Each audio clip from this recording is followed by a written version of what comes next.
Liberty corner में परवेज रोशन आपकी खिदमत में सलाम पेश करता है। और आज लिबर्टी कॉर्नर में मेरे साथ बहुत ही एक अहम शख्सियत है। मैं आपको सलाम पेश करता हूँ और आपसे दरख्वास्त भी करता हूँ कि ये जो मेरे साथ शख्सियत है, ये बहुत बड़ी शख्सियत है, खुदावंद के लोग हैं ये।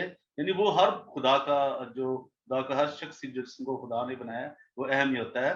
लेकिन इनकी बड़ी कुछ खसूसियात है जो हमारी क्रिश्चियन कौम जो है, क्रिश्चियनिटी है, पाकिस्तान के लोग वाकिफ नहीं है। तो मैं आज आपको उनसे मिलवा रहा हूँ।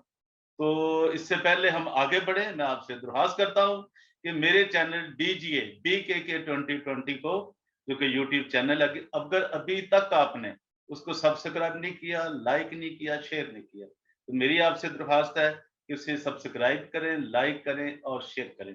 और जो बेल आइकॉन का बटन है उसको जरूर दबाएं, जरूर पुश करें, ताकि हर आने वाली जो नई वीडियो है वो आप तक पहुंचती रहे।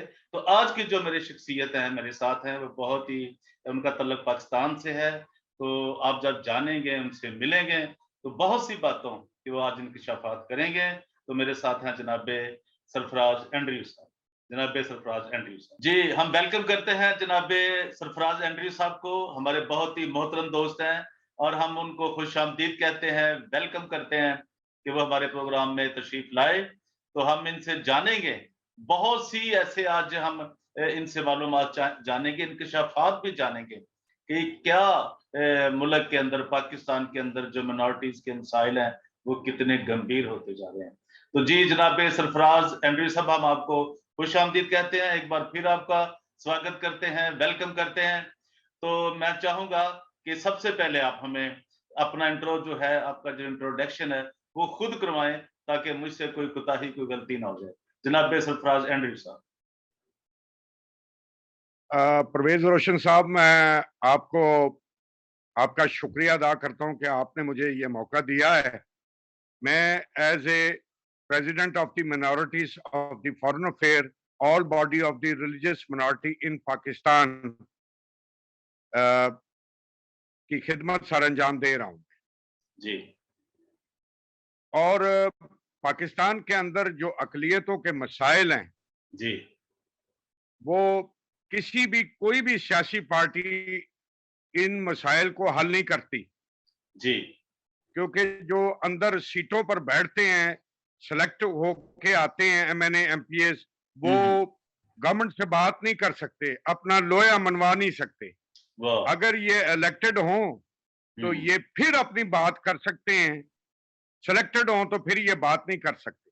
जी। शनीला रूद साहबा हैं, कामरान माइकल साहब हैं, पेशावर के जो MPAs हैं, MNAs हैं, जो सेनेटर हैं, मैंने इनको कभी ऐवान के अंदर इनको बात करते हुए नहीं देखा, क्योंकि ये सिलेक्ट हैं और तनख्वाहें लेते हैं और बेनिफिट लेते हैं, गाड़ियां इनको मिली हुई हैं, आने जाने का इनका सिलसिला, इनको कोई रुकावट नहीं होती। तो ये जो बेचारी हमारी गरीब मसीही कौम है, इनमें लड़के बड़े आला तालीम पर भी हैं, मिसाल मास्टर डिग्री भी है, MPhil भी हैं, और इनको जॉब्स नहीं मिलती। स्पेशली ये रिलीजियस डिस्क्रिमिनेशन है पाकिस्तान के अंदर, स्पेशली हायर एजुकेशन डिपार्टमेंट के अंदर है खास तौर पर। मैंने बड़ी बारीकी से इस सारे मामलात को देखा है कि हमारे बच्चे हायर एजुकेशन के अंदर जब अप्लाई करते हैं तो जो सेक्रेटरी हायर एजुकेशन है फेडरल गवर्नमेंट का, वो इनके नाम, क्रिश्चियनों के नाम उठाकर एक साइड पर रख देते हैं, वहां पर वो उन मुसलमान बच्चों के नाम डाल देते हैं और वो बाहर जाकर तालीम से मुस्तफीद होते हैं। ये बेचारे बूढ़े हो जाते हैं, इनको नौकरियां नहीं मिलती।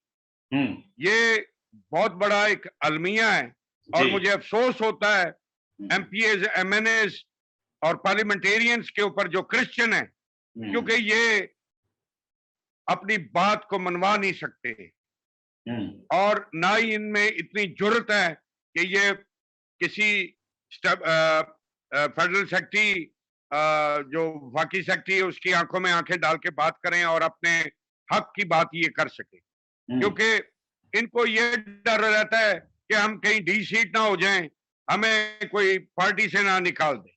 तो ये एंजॉय करते हैं सिर्फ, और रुक अ, लोगों को मिलना भी पसंद नहीं करते हैं, फोन नहीं उठाते हैं लोगों का।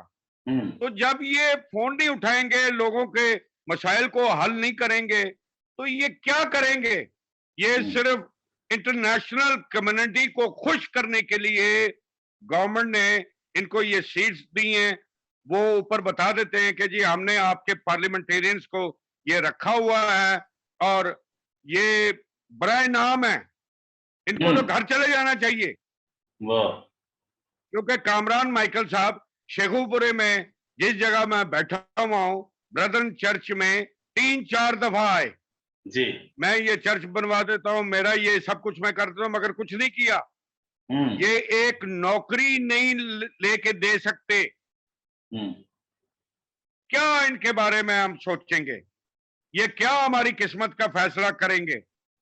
अब लाहौर में देख लें, कभी पुलिस के हाथों तफ्तीश के अंदर पुलिस नौजवान नस्ल लड़कों को मार देती है, मगर उसके ऊपर वो इंक्वायरी बिठा देते हैं।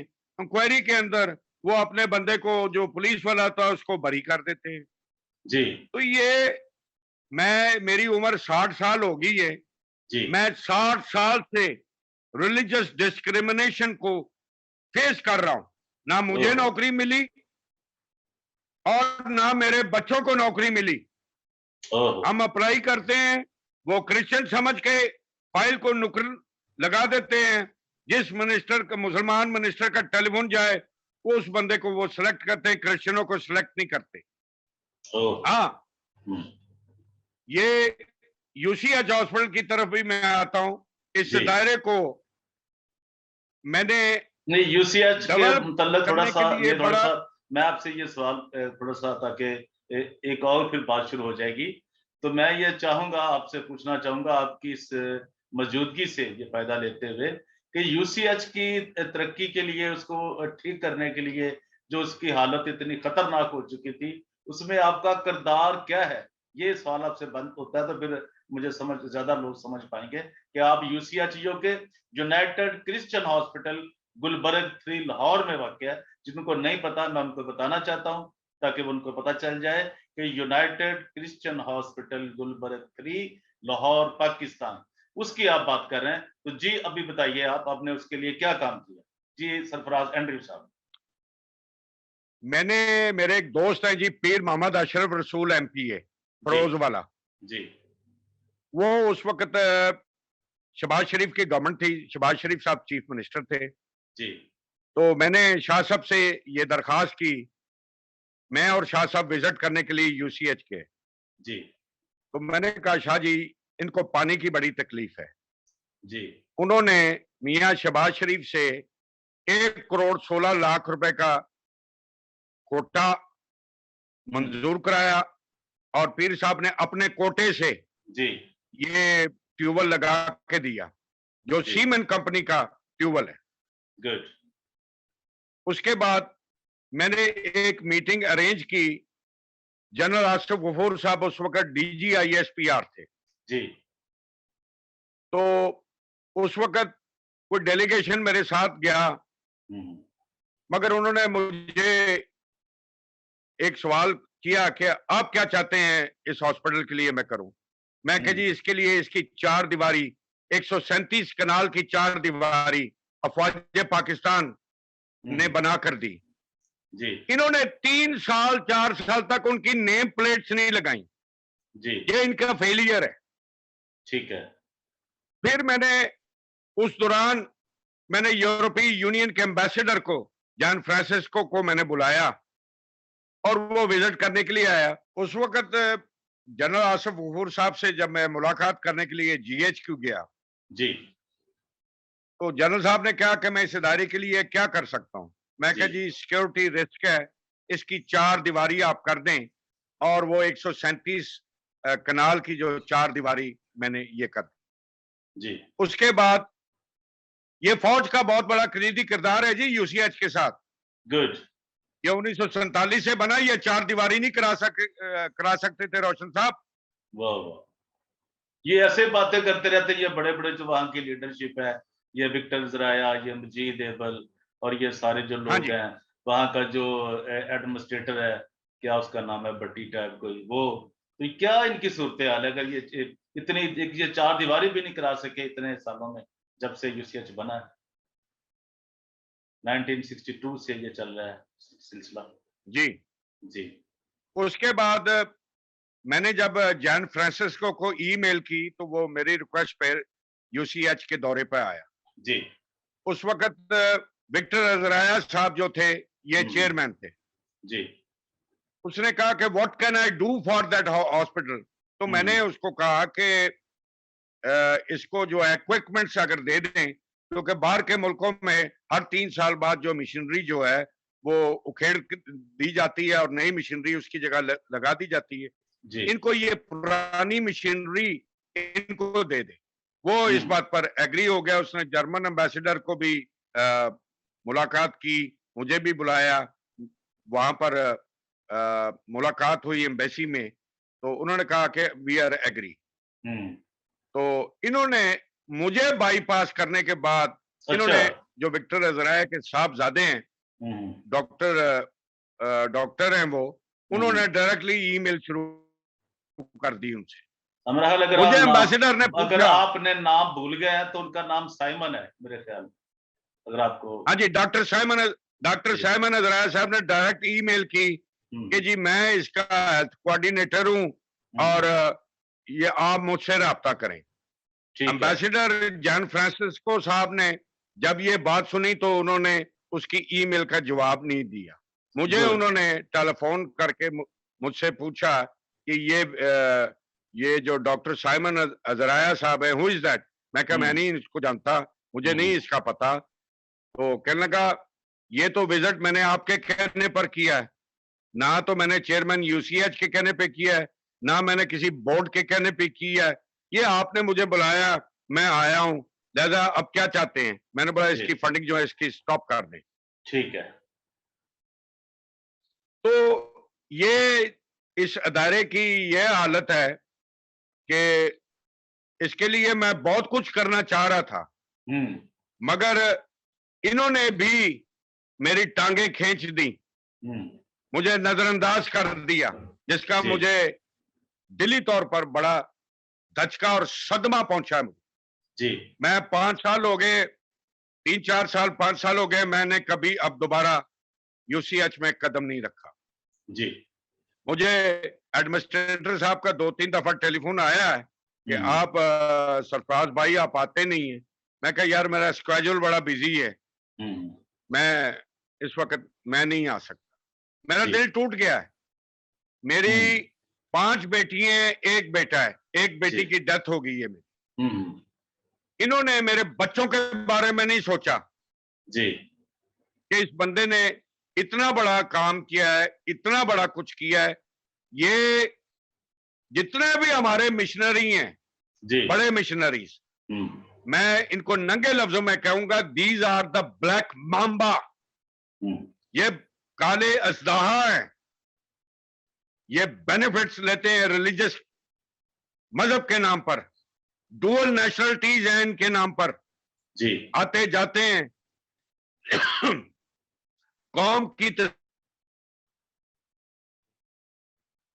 तो फिर ये कहें कि we are the missionaries, but मैं ये कहूंगा these are the black mamba. हुँ। नेशनल ज्योग्राफी प्रोग्राम आप देखते हैं, उसके अंदर वो अजदहा दिखाते हैं जो बंदे भी खा जाता है, जानवर ओहो! भी खा जाता है। ये लोग वो हैं, इनके नीचे प्राडोज हैं, इनके पीछे विगो डालेज हैं, उनके हुँ, अंदर इन्होंने अपनी वो बिठाई होती है, सिक्योरिटी प्राइवेट बिठाई होती है। जहां हुँ। जाते हैं ये अपना तो शब शबाब इसमें जमाते अपना हैं। सरफराज साहब किसी का आप नाम लेंगे, लेना पसंद करेंगे? कि इनमें कौन सरफ़हरिस्त हैं, जो ब्लैक माम्बा आप बोल रहे इसमें हैं? बिशप आजाद मार्शल साहब हैं, बिशप पीटर हनफी साहब हैं, हुँ, हुँ, और इसमें लियाकत कैसर साहब भी बीच में शामिल हैं, हुँ, इसमें अनवर फजल साहब भी शामिल है, हुँ, और भी बहुत सारे मिशनरीज हैं जो हुँ, इस हुँ, किस्म का लबादा उड़ा हुआ है। मगर मैं ये बात कह दूं, ये एक हमाम में सारे नंगे हैं। हुँ। अगर इंटेलिजेंस एजेंसियां इंक्वायरी करें इनकी, जी और इनसे पूछगिछ की जाए कि ये सारा कुछ किधर से आया है, तो मेरा ख्याल है ये 3 मिनट लगाएंगे बताने में। 3 मिनट। सही सही मुझे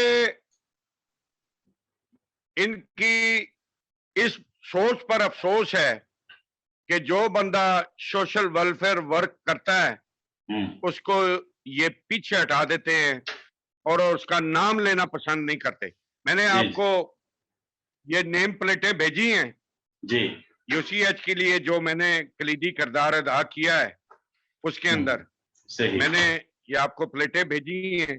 जी जी इसमें बहुत सारा पैसा पीर मोहम्मद अशरफ रसूल साहब ने जो चैम्बर ऑफ कॉमर्स लाहौर है उनको कहा था कि इस हॉस्पिटल में कलीदी किरदार अदा करें, इनको पैसा दें ताकि ये डेवलपमेंट का काम करवा सके। जी तो जब इन्होंने मुझे बाईपास किया तो पीर अशरफ रसूल साहब ने इनकी टेलीफोन कॉल्स उठाना बंद कर। गुड वो यार है मेरा, और फौज का ये बहुत बड़ा किरदार है कि मैंने जब भी डायरेक्टर जनरल आईएसपीआर को कोई बात लिखी है या जी मैंने कोई टेलीफोन किया है तो उसका रिस्पांस उन्होंने क्विक मुझे दिया है। गुड मैंने आपको एक क्लिप भी मैंने भेजा है यहाँ पर शेखुपुरे के अंदर। उन्होंने 30-35-40 लाख रुपए का राशन 24 दिसंबर की शाम को उन्होंने ये राशन डिस्ट्रीब्यूट किया हमारे लोगों के अंदर। जी तो ये मिशनरी किधर गए हैं? तो फिर तो हम फौज का खाते हैं, फौज की हमने बात करनी। इन मिशनरियों का नाम नहीं लेना चाहता मैं, मुझे एलर्जी है इनसे। ये लिखते हैं, मैं एक लेटर मैंने शायद आपको मैं भेज भी दूंगा या शायद मैंने भेजा भी होगा जी उसके अंदर जो चर्च ऑफ पाकिस्तान के कोऑर्डिनेटर हैं, मेरे बड़े रिस्पेक्टेबल भाई हैं छोटे, मगर मुझे उनकी भी समझ नहीं आई कि उनकी क्या पॉलिसी थी। ये लेटर उन्होंने लिखा director general ISPR major general Babar Iftikhar साहब को। उसके अंदर मीटिंग थी बिशप पीटर हनफी साहब की, बिशप आजाद मार्शल की और कोऑर्डिनेटर साहब इमरान टाइटर साहब की और मेरी। जी उन्होंने ये मीटिंग रखी थी, हमने किंग एडवर्ड कॉलेज को आजाद इसको वापस लेना था केपी की गवर्नमेंट से। जी तो उसमें बिशप पीटर हनफी साहब और बिशप आजाद मार्शल साहब और इमरान टाइटे साहब नहीं गए। मैं अकेला जब पहुंचा तो मुझे 3 दफा जनरल साहब ने ये पूछा कि बिशप साहबान ये क्यों नहीं आए और चर्च के कोऑर्डिनेटर भी नहीं आए। तो मैंने कहा जी चर्च के कोऑर्डिनेटर साहब की तो गाड़ी खराब हो गई है, बिशप आजाद मार्शल साहब इंग्लैंड चले गए हैं, बिशप पीटर हनफी साहब जो हैं वो पेशावर में बैठे हैं। तो लिहाजा ये कॉलेज के लिए मीटिंग थी, ये नहीं चाहते कॉलेज वापस लेना, तो लिहाजा गवर्नमेंट को नहीं चाहिए कि इनको वापस ले। मैं ये चाहता हूं कि इनके अगर ये खुद ही दायरे बेचते हैं, खुद ही एमईओ साइन करते हैं, खुद ही गवर्नमेंट के से नेगोशिएट करते हैं, फिर बाद में छोड़ डालते हैं कि जी हमारे साथ ज्यादती हुई। जी ये इनका कलीदी किरदार है मिशनरियों का, जो मुझे अफसोस होता है। और मेरे बच्चे जो हैं वो निजी स्कूल में पढ़ते हैं, खुदा का शुक्र है आप जैसे बड़े हजरात जो हैं मेरी मदद कर देते हैं, मेरे घर का गुजारा हो जाता है। मगर 60 साल से मैंने मजहबी तासब को फेस किया है रोशन साहब। जी जी बहुत अफसोस है जी इस ये सारे रवैये पे। के आंसू रोती हैं। जी जी क्यों नहीं सर, बहुत बहुत बड़ी ज्यादती होती है और दलितों के साथ और स्पेशली पाकिस्तानी क्रिश्चियनों के साथ बहुत बड़ी ज्यादती, बहुत बड़ी ज्यादती होती है जी। ये तो मैं इससे तो डिनाइल है ही नहीं के अंदर डिस्क्रिमिनेशन है। सही पीपल्स पार्टी के दौर में डिस्क्रिमिनेशन हुई, पीएमएलएन के दौर में डिस्क्रिमिनेशन हुई, पीटीआई के दौर में डिस्क्रिमिनेशन हुई, पीएमएलक्यू के दौर में डिस्क्रिमिनेशन हुई। किसी पार्टी ने किसी क्रिश्चियन को कोई मफाद नहीं दिया। हमारे एमपी एमएनओ ने एंजॉय किया। ये एंजॉय करने आते हैं, कौम के मसले को सवार नहीं सकते। चलिए जी, आपका मर मैं गया शहबाज भट्टी। आपका शहबाज भट्टी मर गया। जी, जी। आपका उसने बहुत तो शुक्रिया। 5% कोटा मंजूर कराया था, अब तो वो कोटा भी नहीं रह गया। हुँ। चलिए, और कोई बात आप करना चाहते हैं? सरफराज साहब, आप बहुत दुखी हो गए हैं, रोना शुरू हो गए, इतना दर्द आपके अंदर है, मुझे बहुत अफ़सोस है। हम क्या कर सकते हैं? एक जो जर्नलिस्ट है वो क्या कर सकता है? ज़्यादा से ज़्यादा बात बता सकता है, कह सकता है, खबर कर सकता है, रिपोर्ट कर सकता है। मैं बे लेकिन ये रोशन जो साहब, आपके साथ, आपके मसीही खानदानों के साथ पाकिस्तान के अंदर हो रहा है, वो मेरा ख़्याल है नाक़ाबिले बयान है, जो सूरत-ए-हाल वहाँ पे बनी हुई है। इट्स वेरी डेंजरस और वेरी शेमफुल। Very shameful. जी। यूसीएचएल वाले चाहते तो मुझे 2 मरले का या 2.5 मरले का या 3 मरले का घर लेके दे सकते थे, नहीं लेके दिया। जी, अब जी। मैंने फौज से अपील की है, फौज से अपील की है चलिए, कि मेहरबानी खुदावंद खुदाया मेरी बच्चियों पर तरस खाएं। तो नहीं, खुदावंद आपके साथ हो, आपकी बड़ी मदद करे। कोई और बात आप करना चाहते हैं सरफराज साहब, ताकि फिर हम इसको क्लोज़ करें, वाइंड अप करें? ये मजहबी तासब का जो मैं जिक्र कर रहा हूं, इसके हुँ, अंदर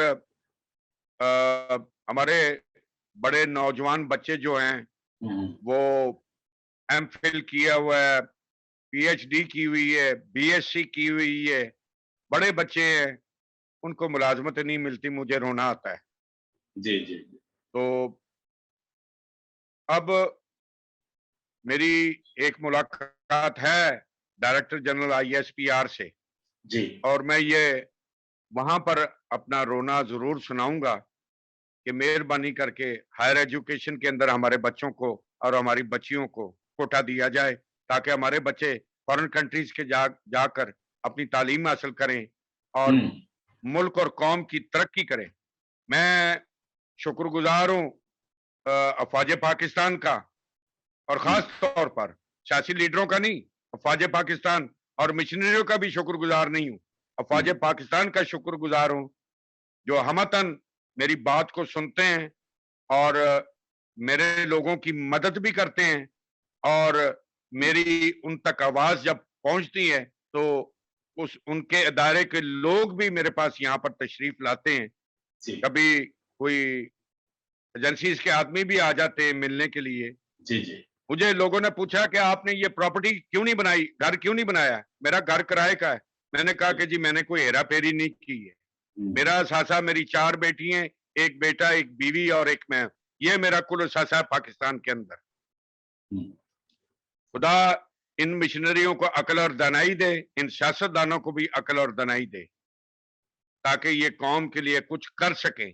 मगर ऐसा लगता नहीं है, नहीं होगा, हुँ, ऐसा नहीं होगा।